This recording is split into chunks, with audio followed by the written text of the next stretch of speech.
Sama sa kadaghanang asawa o ginahan, nahurot ang tibuok adlaw ni Ninita sa pag-atiman sa iyahang mga anak, lakip na ang mga bulhaton sa balay, ug sa pagdumala niini sa iyahang duha ka negosyo, ang iyang tindahan ug patahian.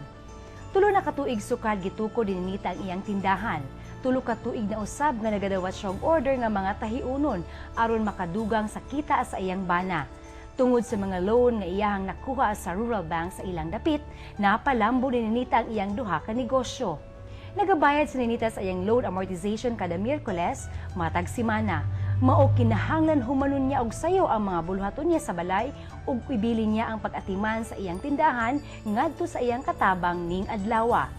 30 minutos ang biyahe padulong sa bangko ug pabalik sa iyang balay. Sa sulod sa bangko, nagahulat siya og 30 minutos una mahuman ang iyang transaksyon. Karon, gipaila-ila ang bag-ong pamaagi sa pagbayad og loan. Dili na kinahanglan mugawas sa balay aron magbayad. Gamit lang ang cellphone, mahimo nang bayaran ni Ninita ang iyang loan sa bangko. Ang text-a-payment, usa sa mga bagong mobile phone banking services nga giugmad sa Microenterprise Access to Banking Services o MABS program. Ang text-a-payment ni gamit og GCash, electronic ka kwarta, diin ang kwarta mahimo na nimong ibutang sa imong cellphone. Ang buhaton lang ni Ninita mao ang pag-adto sa pinakaduol nga GCash reseller sa ilang lugar aron magpakambyo sa iyang kwarta aron mahimong GCash. Inig kahuman mahatag ni Ninita ang iyang kwarta sa GCash reseller, ang GCash reseller magpadala kay Ninita og GCash.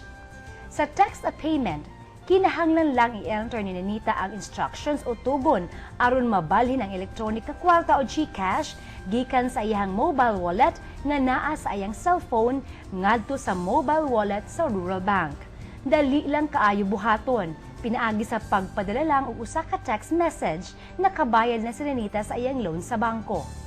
Sa pipila lamang ka segundo pagkahuman ni Ninita sa iyang transaksyon, madawat na niya sa iyang cellphone ang confirmation message. Magpamatuod nga nabayran na niya ang iyang balayronon sa iyang loan amortization kanang semanaha. Mao kini kapaspas ang GCash. Tungod niini, mas daghan ang oras si Ninita alang sa iyang pamilya ug alang sa iyang mga negosyo.